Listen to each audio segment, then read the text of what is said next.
পরে কালেক্টর গানের সমান বিটা আইবি, এটা আমরা সবাই জানি। কালেক্টর গানের সমান বিটা আইবি, বাট এখানে দেখেন এটা কিন্তু শুধু ডিসি পার্ট, এটা কিন্তু শুধু এসি পার্ট। এটা শুধু এসি পার্ট, এটাও কিন্তু শুধু ডিসি পার্ট অনলি। আর এই জায়গাটাতে ক্যাপিটাল এবং স্মল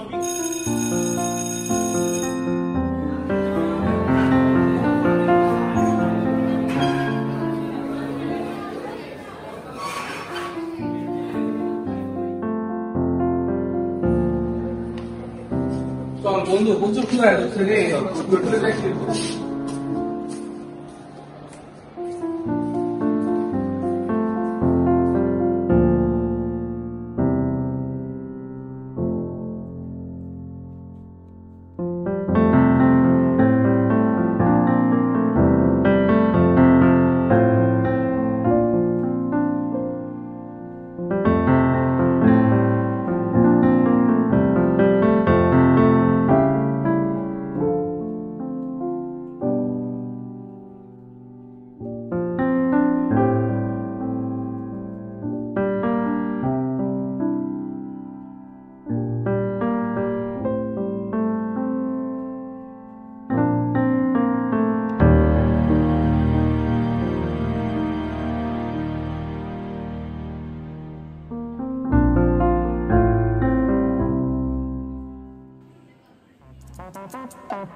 বন্ধু আমার ভালো লাগে কি খাওয়া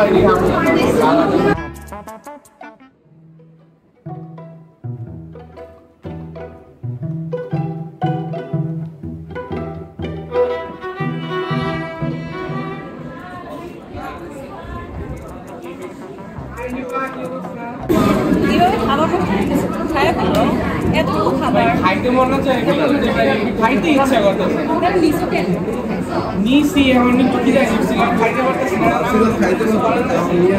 খাইতে পারতেছি না ভালো লাগতেছে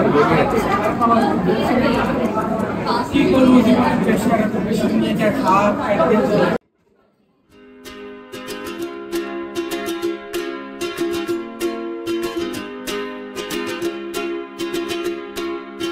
I was scared of dentists and the dark. I was scared of pretty girls and starting.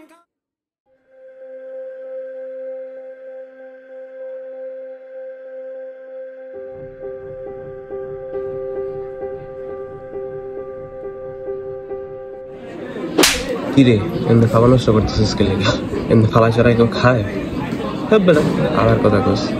Hello, আচ্ছা তুই যে খাবারগুলো নষ্ট করতেছস সেগুলা কিন্তু হচ্ছে গিয়ে তুই স্ট্রিট কুকুর আছে, তারপরে হচ্ছে গিয়ে তোর গাজায় অনেক মানুষ কিন্তু সাফার করতেছে। আসলে এগুলোর কথা চিন্তা করলে এগুলা খাবার কখনো ওয়েস্ট করতি না আসলে, ঠিক আছে? আর এতগুলা খাবার তুই না নিলেও পারতি, এতগুলা খাবার না নিয়ে হচ্ছে গিয়ে এগুলো ওয়েস্ট করতি, তুই পরিমিত পরিমাণে নিতি যেগুলো হচ্ছে গিয়ে যতটুকু তোর দরকার। কারণ ভার্সিটিতে প্যাকেজ সিস্টেম, এর মধ্যে মনে কর আমার চুজ করা সিস্টেম, আমার মনে হয় ভার্সিটির সিস্টেমটা আসলে চেঞ্জ করা উচিত। আর হচ্ছে গিয়া যাতে হচ্ছে গিয়ে মানে লেফট ওভার খাবারগুলো যাতে আবার রিউজেবল করা যায়, যাতে হচ্ছে গিয়ে স্ট্রিট ডগসদের দেওয়া যায় বা হচ্ছে গিয়া কোনো গরিব মানুষদের দেওয়া যায়, সেই ব্যবস্থা করা উচিত সবারই। এটাই। আচ্ছা তাহলে আমরা আজকে থেকে একটা কাজ করি যে হচ্ছে কোনো প্যাকেটের হ্যাঁ ওগুলা হ্যাঁ আজকে থেকে আমরা শুরু করি। ওকে ঠিক আছে তাহলে।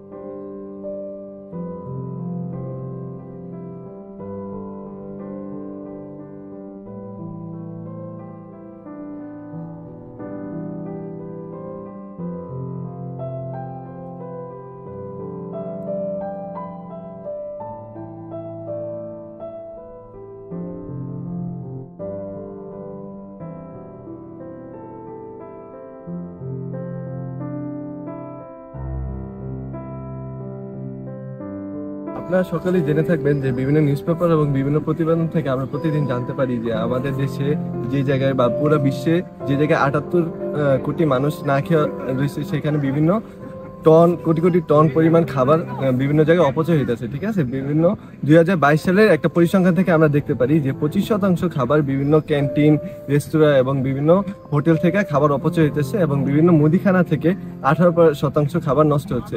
এই সকল খাবার যদি আমরা সকল ওভারঅল করি তাহলে খুব অনেক পরিমাণ খাবার আমরা প্রতিদিন অপচয় করতেছি। এই সকল খাবার দিয়ে আমরা বিভিন্ন পথ শিশুর পাশে বা যারা গৃহহীন মানুষ, যারা খাবারের অভাবে বিভিন্ন আবর্জনা থেকে টুকরা টুকরা খাইতেছে, তাদেরকে যদি আমরা এগুলো দিতে পারি তারা এগুলা দিয়ে উপকৃত হবে। আমরা জানি গাজার বর্তমান অবস্থা খুবই ভয়াবহ, যেখানে বছরের পর বছর ধরে যুদ্ধ চলে যাচ্ছে। সেখানকার মানুষ খাবারের জন্য রাস্তায় বাটি নিয়ে ঘুরছে, তারা নিরাপদ পানি থেকে বঞ্চিত হচ্ছে। আমরা অনেক খাবার ওয়েস্ট করি। এই ওয়েস্ট খাবারটা যদি আমরা ওদেরকে দিতে পারি কোনো গভর্নমেন্টের মাধ্যমে বা কোনো প্রসেসের মাধ্যমে, যদি আমরা তাকে দিতে পারি বা টাকাটা আমরা যদি ফিলিস্তিনে দান করতে পারি, তাহলে আমার মনে হয় ওই দেশের মানুষগুলা খাবার পাবে, বিশুদ্ধ পানি পাবে। আমরা যদি নিজের খাবার নিয়ে সচেতন হই, তাহলে আমরা ফিলিস্তিনের মানুষগুলাকে খাবার না খাওয়া থেকে বঞ্চিত যে হচ্ছে, ওইখান থেকে আমরা তাদেরকে বাঁচাতে পারবো। রাস্তার উপর শুধু মানুষই নয়, পশুরাও রয়েছে, যারা হচ্ছে কুকুর, বিড়াল, যারা খাবারের জন্য, সামান্য খাবারের জন্য আমাদের অবশিষ্ট যে খাবারটা সেটা তারা হচ্ছে কুড়িয়ে খাওয়ার জন্য তারা প্রতিনিয়ত ছুটছে। তারা পর্যাপ্ত পরিমাণে খাবার পাচ্ছে না। তারা যে খাবে, তাদের মানে নিজের খাবার তারা নিজেরা জোগাড় করতে পারে না। আর আমাদের উচিত যারা নিজেদের খাবার নিজেরা জোগাড় করতে পারে না তাদেরকে খাবারের ব্যবস্থা করে দেওয়া। আমরা প্রতিনিয়ত বিভিন্ন ধরনের খাবার অপচয় করছি। সেই অবশিষ্ট আমাদের খাবারটা তাদেরকে আমরা দিতে পারি, তাহলে তাদের ক্ষুধাটা নিবারণ হচ্ছে। তো এইভাবে আমরা মানে তাদের পাশে যারা হচ্ছে মানুষের পাশাপাশি কুকুর, পশু পাখি, বিড়াল, তাদেরকেও আমরা সাহায্য করতে পারি। তাদের মুখেও আমরা সামান্য একটু অন্ন বা অন্যের খাবার যোগান দিতে পারি।